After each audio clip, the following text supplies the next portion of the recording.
دنیا کے اندر تقریباً 1.25 لاکھ انبیاء علیہم السلام آئے، اور اللہ تبارک و تعالی نے ان پر آسمانی کتابوں کو نازل کیا، ان پر آسمانی احکام کو، آسمانی شریعت کو ان کے اوپر نازل کیا۔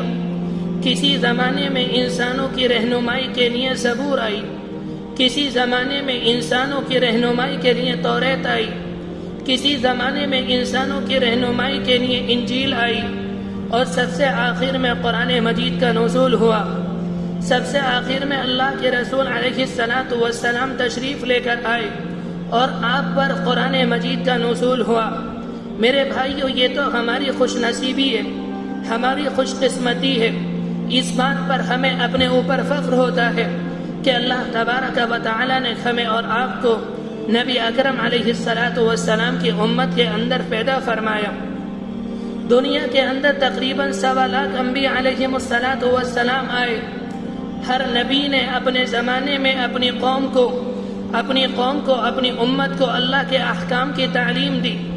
انبیاء علیہم السلام دنیا کے اندر آئے اور ان کی سب سے پہلی تعلیم یہ ہوتی ہے کہ دنیا کے اندر پیشانی کسی کے آگے نہیں جھکے گی، دنیا کے اندر عبادت کسی کی نہیں کی جائے گی۔ دنیا میں عبادت اس کی جائے گی جس نے زمین اور آسمان کو بنایا، جس نے چاند سورج ستارے بنائے، جس نے سمندر بنائے، جس نے پہاڑ بنائے، جو انسانوں کے لیے روزی اور روٹی کا انتظام کرتا ہے، جو انسانوں کے لیے غلے کا انتظام کرتا ہے، جو انسانوں کے لیے کپڑوں کا انتظام کرتا ہے، جو انسانوں کے رہنے کے لیے مکانات کا انتظام کرتا ہے۔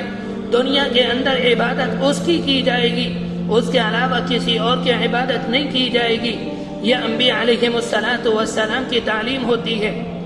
ہر امت نے اپنے نبی کو اپنے زمانے میں تکلیف دی۔ کسی نے اپنے نبی کے راستے میں کانٹے بچھائے، کسی نے اپنے نبی کے ساتھ بدتمیزیاں کی، کسی نے اپنے نبی کو گالیاں دی، کسی نے اپنے نبی کو مارا، اور کسی نے اپنے نبی کو ایک کوٹھرے کے اندر بند کر دیا، کسی نے اپنے نبی کو پتھروں کے اندر دبا دیا، کسی نے اپنے نبی کو شہید کر دیا، اور کسی نے اپنے نبی کو کنویں کے اندر ڈال دیا۔ انبیاء علیہم السلام پر اتنی تکلیفیں آئیں، اتنی تکلیفوں کے باوجود انہوں نے اپنے کام کو بند نہیں کیا۔ وہ اپنی امت کے لوگوں سے گھبرائے نہیں کہ مجھے ان سے ڈر لگنے لگا، اب میں انہیں اللہ کی طرف نہیں بلاؤں گا، اب میں انہیں اس بات کی دعوت نہیں دوں گا کہ تمہیں پیشانی اللہ کے آگے ٹیکنی ہے۔ جتنا انبیاء علیہم السلام کو پریشان کیا جاتا ہے، وہ اتنی جد و جہد کے ساتھ، وہ اتنی محنت اور مشقت کے ساتھ اپنے کام میں لگے رہتے ہیں۔ میرے بھائیوں، ہر زمانے میں ہر نبی کو پریشان کیا۔ نوح علیہ السلام کے بارے میں آتا ہے، تقریباً انہوں نے اپنی قوم کو 950 سال تک اللہ کی طرف بلایا، اپنی قوم میں تبلیغ کی۔ قوم انہیں ستاتی تھی، قوم انہیں مارتی تھی، قوم انہیں پیٹتی تھی، قوم انہیں گالیاں دیتی تھی۔ بعض مرتبہ نوح علیہ السلام کو اتنا مارتے کہ ان کے جسم سے خون نکلنے لگتا۔ ایک مرتبہ نوح علیہ السلام کی قوم نے ان کے اوپر اتنے پتھر برسائے کہ نوح علیہ السلام پتھروں کے اندر دب گئے۔ کوئی پتھر ہٹانے والا نہیں تھا۔ آسمان سے جبرائیل امین تشریف لائے، انہوں نے پتھروں کو ہٹایا اور نوح علیہ السلام نکل کر باہر آئے۔ اتنی تکلیف کے باوجود نوح علیہ السلام اپنے کام سے پیچھے نہیں ہٹے۔ میں یہ بات عرض کر رہا تھا کہ انبیاء علیہ السلام کو جتنا ستایا جاتا، جتنا پیٹا جاتا، جتنا انہیں پریشان کیا جاتا، وہ اپنا کام اتنی محنت کے ساتھ کرتے۔ لیکن اس زمانے کا حال یہ ہے، ابھی ہمیں مارا نہیں گیا، ابھی ہمیں پیٹا نہیں گیا، ابھی ہمارے اوپر پتھر نہیں برسائے گئے، ابھی ہمیں شہید نہیں کیا گیا، ابھی ہمیں گالیاں نہیں دی گئیں، ابھی ہمیں کنویں میں دھکیلا نہیں گیا۔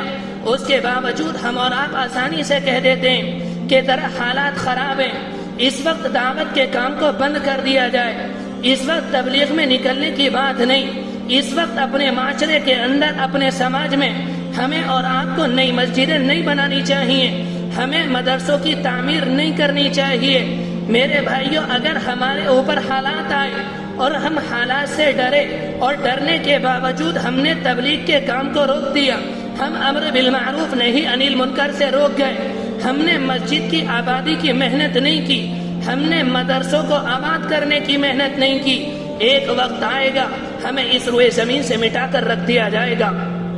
لیکن اگر ہمارے اوپر حالات آئیں اور انبیاء علیہم السلام کی طرح ہم اپنے مشن سے پیچھے نہ ہٹیں، جتنے حالات ہمارے اوپر آئیں ہم اتنا زیادہ کام کریں، ہم اتنا زیادہ تبلیغ کا کام کریں، ہم اتنا زیادہ دعوت کا کام کریں، ہم اتنا زیادہ مسجدوں کو آباد کرنے کی کوشش کریں، ہم اتنا زیادہ مدرسوں کو آباد کرنے کی کوشش کریں، اپنے بچوں کو قرآن مجید یاد کرائیں، اپنے بچوں کو اللہ کے رسول علیہ السلام کی احادیث یاد کرائیں، ایک وقت آئے گا اللہ اس کی برکتوں سے تمام پریشانیوں کو دور کر دے گا۔